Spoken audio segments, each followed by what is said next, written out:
सिन्नर तालुक्यातील चोंडी वडांगळी रस्ता चोंडी येथे 2017 पासून कार्यरत असलेले गणपत मवाळ पेन रिलीफ सेंटर हे विविध वेदनादायक आजारांवर पर्यायी उपचार देत रुग्णांसाठी आशेचा किरण ठरत आहे। विशेष म्हणजे येथे रुग्णांना ना ऍडमिट होण्याची गरज भासते, ना औषध उपचार किंवा मोठा तपासण्याचा त्रास सहन करावा लागतो। या केंद्रामध्ये मानदुखी, कंबरदुखी, सायटिका, गुडघेदुखी, खांदेदुखी, कोपऱ्यातील ठणक, खुबेदुखी यांसारख्या सामान्य पण त्रासदायक आजारांवर उपचार केले जातात।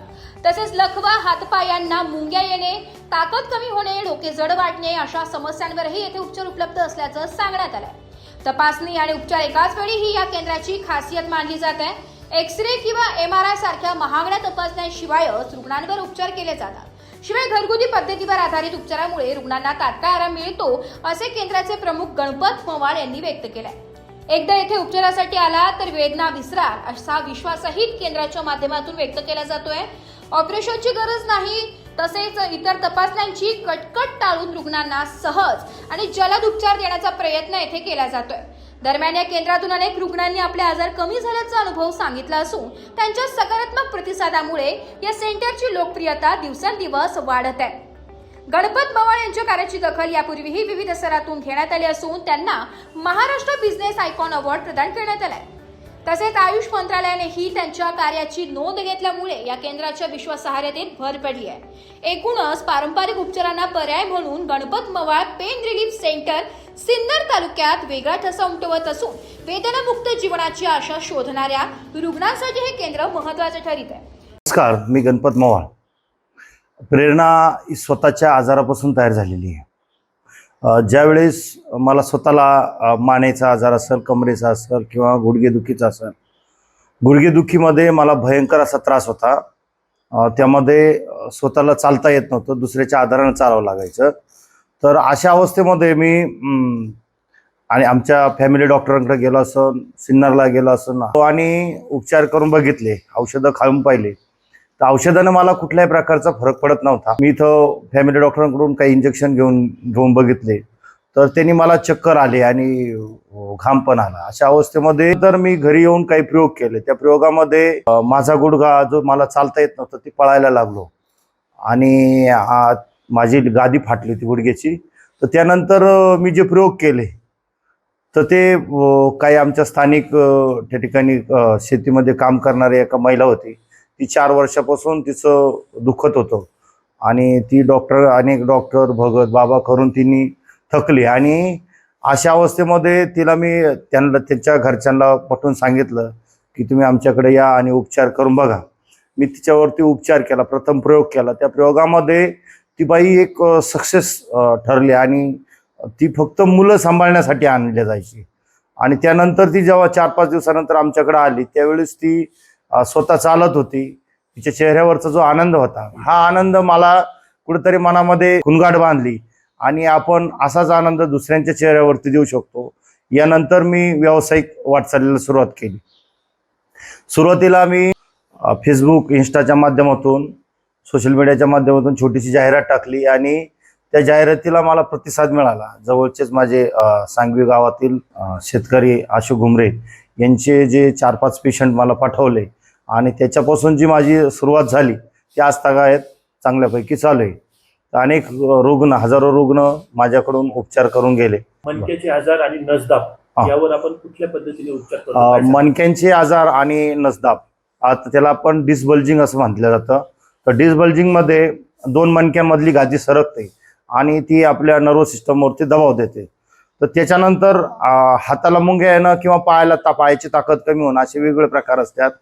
त्याच्यामध्ये मानेच्या मणक्यांमध्ये नसा दबल्या तर चक्कर येणं, डोकं जड पडणं, आवाज सहन होणं असे प्रकार असतात। किंवा खाली थोडंसं खाली आलं, C4, 5, 7 मणक्यांमध्ये आलं तर हाताला मुंग्या येणं, ठणक लागणं, किंवा C3, C4 अशा मणक्यांमध्ये असेल तर आपल्या छातीला कळा लागतात।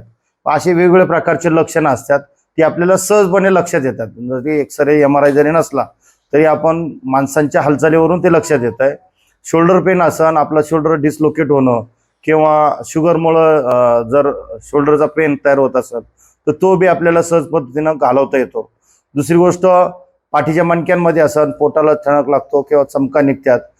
तिसरं आणखीन आपलं सायटिका ठणक हा अत्यंत भयंकर असा ठणक असतो, बॅक पेनचा ठणक भयंकर असतो, आपल्याला बसता उठता येत नाही किंवा चाललं तरी थोडंसं चाललं की टोचल्यासारखं वाटतं, खालीवर जागा झाली की टोचल्यासारखं वाटतं.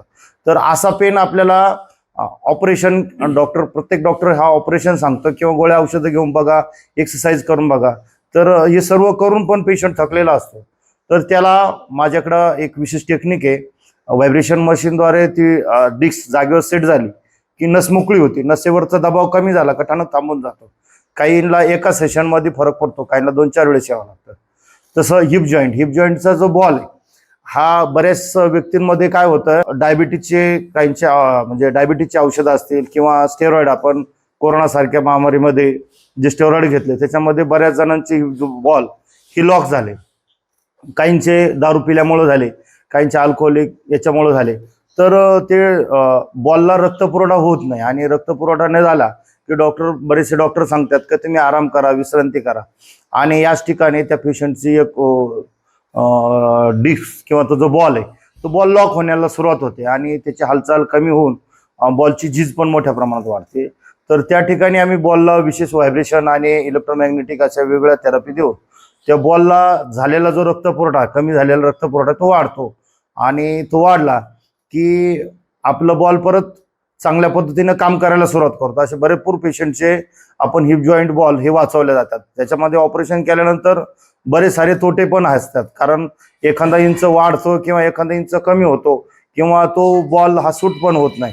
तर हे आपल्या या साध्या पद्धतीच्या उपचार पद्धतीमध्ये आपला बॉल पुनर्जीवित होऊन तो चांगल्या पद्धतीनं काम करतो. तसंच आता बॉलचं झालंय, त्याच्यानंतर गुडघेमधले की गुडघ्याची गादी फाटणं, गुडघ्याची लिगामेंट इंजुरी असणं किंवा इतर लिगामेंटच्या जर इंजुरी झाल्या तर आपल्याला तो त्रास भयंकर असा असतो. चालता येत नाही, मांडी घालता येत नाही, 2 पायावर बसता येत नाही. तर त्याच्यामध्ये प्रत्येकजण ऑपरेशनच सजेस्ट करतो किंवा आयुर्वेदिक औषधं खा. औषधांनी बी बरेच सारे दुष्परिणाम पण माणसाच्या शरीरावर होतात. कुठलाही पदार्थ खाण्यासाठी आपलं शरीर बनवलेलं आहे, किडनी ही साफ करते. पण समजा एखादं पाणी जर असेल, पाणी जर फिल्टर करायचं असेल तर समजा 1 लिटर पाणी साधं पाणी असेल तर ते लवकर फिल्टर होतं आणि ते जर समुद्राचं पाणी जर घातलं तर त्या ठिकाणी ते फिल्टर व्हायला किंवा गढूळ पाणी लवकर फिल्टर होत नाही. तसं आपल्या किडनीमध्ये इतर बाह्य प्रकारचे जे रासायनिक औषधं असतील किंवा इतर औषधं असतील तर त्याच्यामुळं आपलं ते किडनीत फिल्टर होत नाही. रक्तामध्ये पाण्याचा साठा जास्त वाढतो आणि साईड इफेक्ट पण जास्त वाढतात. बऱ्याचशा रक्तवाहिन्या ह्या ज्या ब्लॉक होण्याचे प्रमाण वाढलं की पायाला काळे डाग पडणं किंवा असे प्रकार घडतात. तर हा प्रकार जर आपल्याला टाळायचा असेल तर आपण चांगल्या पद्धतीची एक पद्धती शोधलेली आहे. तर ह्या ठिकाणी विदाऊट ना गोळी ना औषध, म्हणजे औषधविना आरोग्य आपल्याला कसं जपता येईल याच्याकडे बघतो. तर गुडघा हा चांगल्यापैकी आपला चालू होऊन त्याच्यात रक्तपुरवठा वाढतो.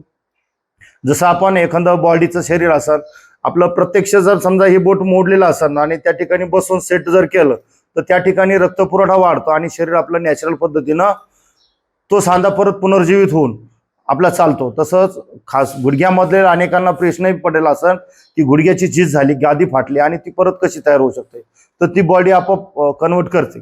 जसा एखादा खड्डा खोदला आणि त्याचं मटेरियल तेवढं जागेवर टाकलं तर ते परत ढकललं, ते परत ते जागेवरती येतं आणि आपला रक्तपुरवठा सुरळीत चालू झाला की त्या ठिकाणचा तो पार्ट परत पुनर्जीवित होऊन सेट होऊन तो चालू होतो. तर असे अनेक प्रकारच्या पॅरालिसिसमध्ये खूप सारखा रक्त ब्लॉक होणं, एखादी रक्तवाहिनी ब्लॉक झाली तर त्या ठिकाणी मेंदूला रक्तपुरवठा न झाल्यामुळं एका हाताची किंवा पायाची अशी ताकद कमी होऊन जाते. तर आमच्याकडं मी एक सहसंशोधित अशा पद्धती तयार केली. डोक्याला जर विशेष पद्धतीनं जर व्हायब्रेशन केलं तर बंद पडलेली जी रक्तवाहिनी असेल ती जर चालू झाली तर 6-7 वर्षाचा जो रुग्ण असतो तो सुद्धा परत कामाला लागला. तर माझ्याकडं बरेच असे पेशंट आहेत तर ते परत पहिल्यासारखे काम करायला लागले. म्हणजे आपण विदाऊट गोळी ना औषध देता त्याची जर रक्तवाहिनी परत काम करायला लागली तर त्या ठिकाणी बंद पडलेला जो मेंदूला रक्तपुरवठा आहे तो चालू झाला की त्याचं जे कार्य आहे ते परत चालू होऊन त्या हातापायची ताकद परत येते. अशा अनेक प्रकारचे उपचार आमच्याकडे केले जातात. ते कुठल्याही प्रकारचं गोळी किंवा औषध न देता, विदाऊट मेडिसिन न देता आपण काम करतोय आणि याच्यात पेशंटला फास्ट रिकव्हरी होतो, जलद रिकव्हरी. लगेच समजतंय का कुठं काय होतंय काय नाही, किती आपल्यात बदल पडले. किती रुग्णांनी आपल्या पेन रिलीफ सेंटर मध्ये व्हिजिट माझ्याकडे आजवरती भरपूर असे पेशंट आहेत. आता 2017 पासून माझं काम चालू आहे. विशेष केस बद्दल काय सांगाल? विशेष केस भरपूर आहे सर, की बऱ्याचशा लोकांना, आता एक पेशंट असं होतं पॅरालाइजचं की ते 7 वर्ष काहीच काम करत नव्हतं, घरात पडून होतं आणि ते ॲक्टिव्ह होऊन ते स्वतः चालायला लागलं आणि स्वतः आता ट्रॅक्टर पण चालवतो. एक असंच पेशंट होतं, जवळजवळ 180 किलो वजन होतं, ठुमरे म्हणून.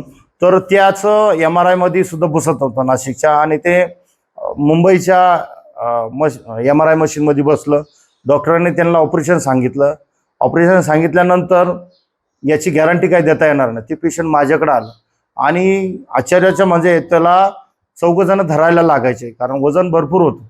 तर ते पेशंट माझ्याकडं एका सेशनमध्ये चांगल्यापैकी चालायला लागलं आणि दुसऱ्या ह्याच्यात एकदम कम्प्लीट चालायला लागलं. त्यांनी भरपूर असे मला पेशंट पण पाठवले.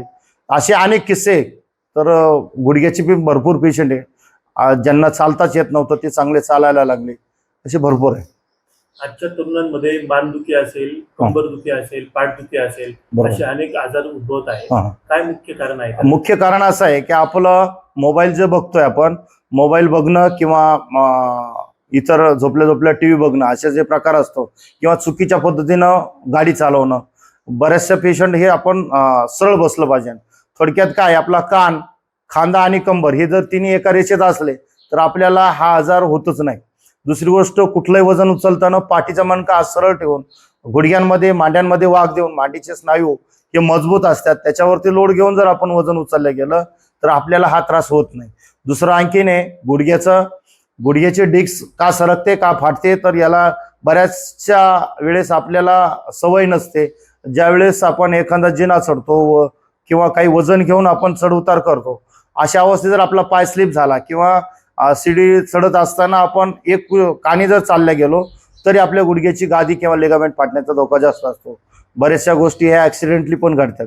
माझा पत्ता आहे गणपत मोवाळ पेन रिलीफ सेंटर, तालुका सिन्नर, जिल्हा नाशिक, पोस्ट समठाणा.